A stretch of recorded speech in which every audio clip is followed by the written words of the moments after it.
Now, this one is going to be quite a little bit more simple because we're going to be talking about arguably the greatest comic book hero of all time, right there next to Superman and right there next to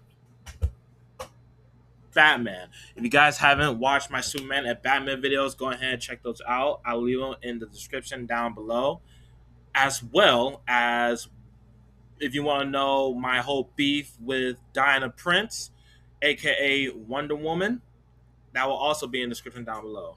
But this video is about Peter B. Parker, Spider Man. My thing when it comes to Spider Man, it's not the fact that I hate him. It's not the fact that I dislike him. I actually think, just like Superman, he's the greatest comic book hero of all time. And I've always enjoyed the Spectacular Spider-Man. I've always loved Spider-Man the animated series. I've always loved Ultimate Spider-Man. I've always loved Insomniac Spider-Man. I've loved the Tobey Maguire Spider-Man movies. I love the Andrew Garfield Spider-Man movies. I even love the Tom Holland Spider-Man movies. I'm about to go see Spider-Man this Sunday anyways. So I get the whole gist when it comes to Spider-Man. I've always loved Spider-Man. The only reason why I feel like Spider-Man is not in my top 10 is because it reverts back to what I said about Batman in the Batman video. I prefer darker, trauma-based characters. And Spider-Man has all those things, and he can be dark when the writer wants to be, but Spider-Man is more so on the family kid friendly side in a way. Spider-Man is more so of a Boy Scout kind of character. Does the right thing no matter what the situation is. When it comes to Spider-Man, he's always with great power comes great responsibility. That's his whole motto. And that's truly who Peter Parker really is. He's always there to do the right thing, even if it doesn't serve him, even if it may hurt somebody's feelings. Spider-Man will also try to at least attempt to be a little bit more understanding to the next person, even to the villains. That's why Spider-Man even has a no kill rule. Yes, there are times he will be pushed to that limit, especially in his runnings with Green Goblin and Venom, and even Carnage for that matter. But Spider-Man has always been do the right thing kind of character, do better and hold responsibility for any situation, any thing that you may have caused or even was outside of your control.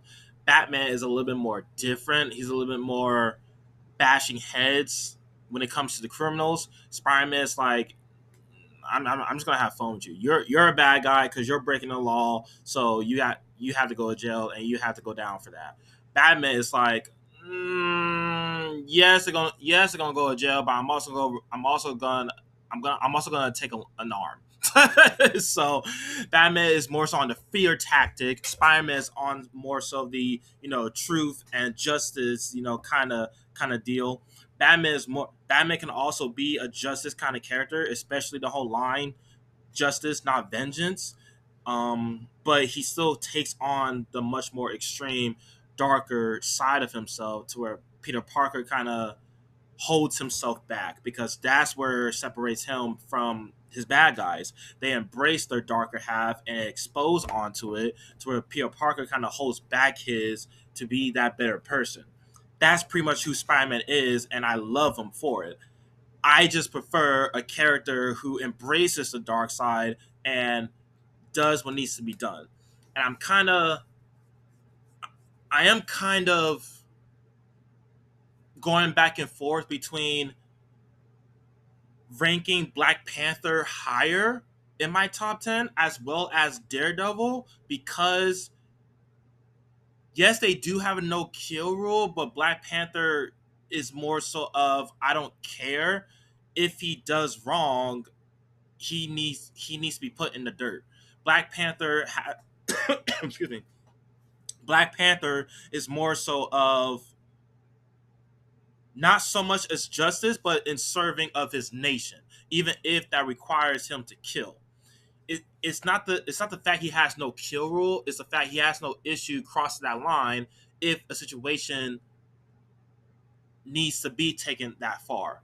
Same as Daredevil. Daredevil has much more of a clear conscience when it comes to his no kill rule, but he's also kind of like a good combination between Spider-Man and Batman. He uses that fear tactic, but he's also uh, uh, a goody two shoes like Spider-Man. He's always trying to do the right thing, but he even understands there's also times to where you need to set an example, make an example out of a criminal. But he also does not kill because of his whole Catholic belief.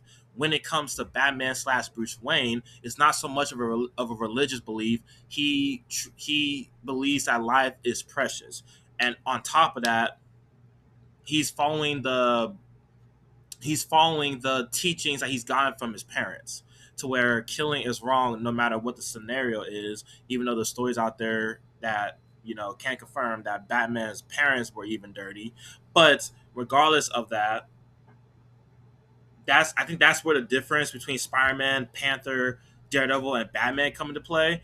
Batman takes on an extreme dark path. Daredevil gets there but holds off because of religion. Black Panther's more so, no, I'm gonna cross that line if I have to. And Spider-Man's kind of like, y'all are both kind of insane. Y'all all kind of insane, and I'm gonna make sure I don't go that far, if that makes sense. But in regards to Spider-Man, great character. Would love to get my hands on some of his comic books. Would love to learn more about him. That's another thing that I would add to this conversation is when it comes to Spider-Man, I will always hear when it comes to Marvel, I will always hear Spider-Man, Spider-Man, Spider-Man. But no one really talks about Batman, especially in the superhero conversation. Batman is more so of a vigilante, even though Spider-Man is a vigilante too, but he's more so of a superhero, what a superhero is supposed to be versus Batman. Same thing with Daredevil. Daredevil is a vigilante, but he's more of a superhero compared to Batman. Black Panther is even more of a superhero because more than Batman, in a way. But when it comes to Black Panther, I feel like that's more so of him being an Avenger and Daredevil being a part of the Defenders. Batman, I don't know, for some reason, Batman for the past few years has been getting a lot of hate when it comes to him being a superhero. It just is what it is. But again, in regards to Spider-Man, great character, great legendary character. Cannot wait to do more research on him. But at the same time, like it just is what it is. I prefer Batman, and I hate to kind of repeat myself throughout these videos of why I like Batman more than these characters, but that's just the thing. He's not in my top 10 because of who is in my top 10. If you want to know who's in my top 10, go ahead and watch my top 10 favorite comic book characters of all time. I'll also leave it in the description down below. But other than that, that's pretty much all I have for you today. Spider Man is a very, very dope ass character. Love him in the movies, love him in the video games. I just prefer my top 10 when it comes to him. And that's not hate at all. Everybody has their own shtick. Other people love Spider Man. I'm just not one of those people. I respect him. I love him as a comic book character. I just don't love him more than my top 10. That's all I have for you guys today. Y'all take it easy.